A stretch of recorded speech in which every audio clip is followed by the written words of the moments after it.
Hello everybody, it's Tony's Right. I'm here with the videos that I promised were going to be on Monday. So I have two videos. I'm going to do this one and the other one. Anyway, so this is why not to get an MFA. I did the other one, the reasons for getting an MFA, which were like just basically three reasons. And they're the reasons why essentially I decided to get it. So it's why did I, but it's also why you should kind of get one. So the three reasons to get an MFA, if you want to look at that video, go ahead, look at it. I'll like put it somewhere. This is the reasons not to get one. And so it's low-key the opposite of what I said in the other one, but I'll go into like more explanation about like the reasons why people, these damn things, why people don't get MFAs, or why they would consider it to be like less advantageous to go ahead and get one.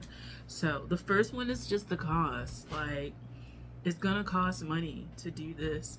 If you're not in a fully funded program, then it's going to cost you money, and either you're going to pay it out of pocket, make a payment plan throughout the semesters that you're there, you're going to get like some kind of job that'll pay for it, or you'll have to like, you know, you're going to have to make out some sort of payment plan to fund this. And this is if it's not fully funded. And sometimes fully funded has certain stipulations, like you have to teach. Like, that's the reason why it's fully funded. It's that you're going to be teaching like undergrad level writing courses. And so if you're not interested in doing that, then you may not do a fully funded program, depending on what, you know, what the stipulations are. But the cost is just one of those things that you're gonna have to like pay out of pocket. Now, if you find scholarships or anything like that that's funding, helping you to do your graduate program, that's cool. But for the most part, you're gonna pay out of pocket, you're gonna take on loans, something like that. And if you're not willing to do that because you're gonna, you know, if you can't pay out of pocket or find funding that covers things, then you're looking at what, 2 to 3, maybe even 4 years of getting a degree and having loans per semester, and that may leave you in a mountain of debt that if you haven't had any debt up until this point, or a minimal amount of debt, then it could be really like, oh damn, like, will the cost outweigh like the actual value of the degree? And in your mind, it may, the value of the degree may go down, like, especially if you graduate and you feel like you haven't been able to pay off any debts that have come with getting the degree. So the cost, you know, it may be cheaper to do like short courses or community courses or something like that, Facebook groups, things that are cheaper. If you feel like I can't afford the cost, some sort of intensive in your community or international or something like that, you know, you may want to consider it. The second one I had was like the career outlook. Depending on who you are, the career field and the publishing fields may not be as lucrative where you are, and therefore you may have to move. There is a growing network of like remote work for different publishing houses, but some, especially the bigger ones, when I went to look at stuff, they do require you to be like in that city or like close by, because certain events they want you to show up to. Sometimes they want you to come in with a hybrid model, right? You're remote like 3 days, you're in-house 2 days, something like that. And so if you're not interested in publishing on a more like, not just for yourself, but publishing world in general and writing world in general, it may not be advantageous to get an MFA, because for the most part, a lot of people who go into MFA, they want to be published, they want to work for certain houses, they want to do certain things and obtain certain skills to go into those spaces. And if you don't want to go to those spaces to begin with, well, you know, you can get the MFA, but it's like, you know, you may have been able to spend your time doing intensives, publishing, self-publishing, doing what you want, and then going that way. But usually people who are interested in MFA programs, they do want to enter the publishing field, the writing field in some capacity, and working for larger places or smaller presses or something like that. Maybe even starting their own press is a reason why they decided to get an MFA. They wanted to know the connections and learn the ropes and get the mentorship and the guidance.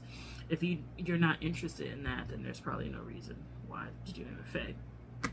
The third one is you're not interested in years of coursework.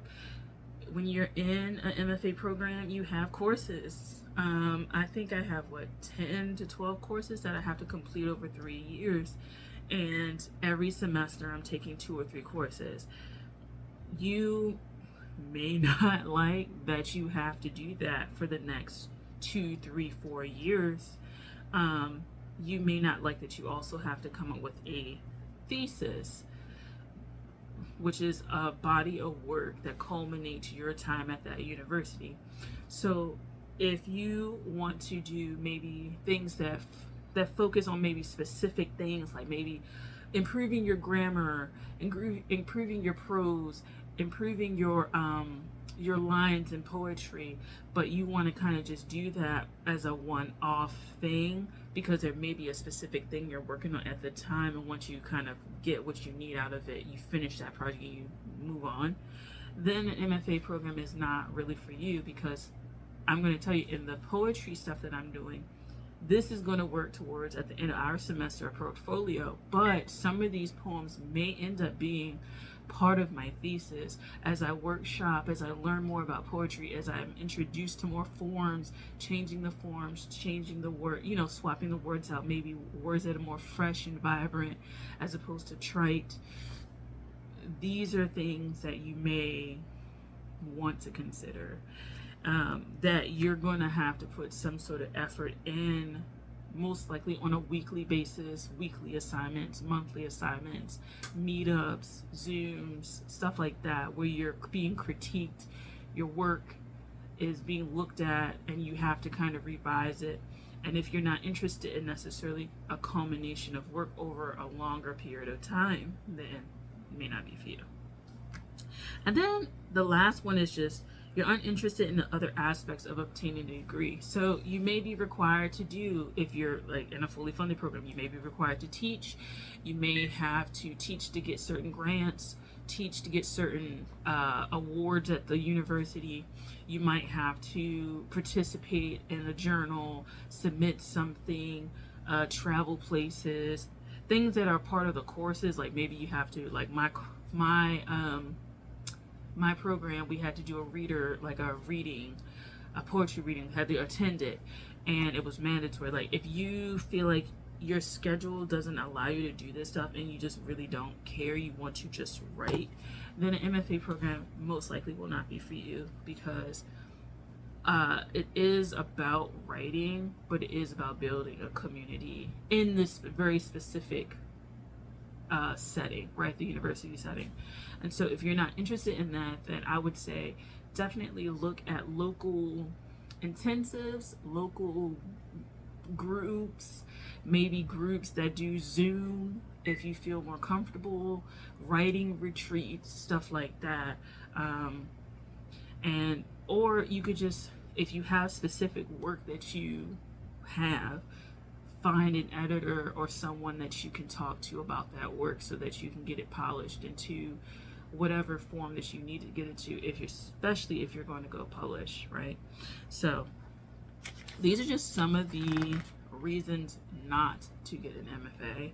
I'm getting one. You don't have to get one. If you do want to get one, I would keep some of these things in mind as to why you should not go ahead and get one. So yeah, thanks for watching. I'll talk to you guys later.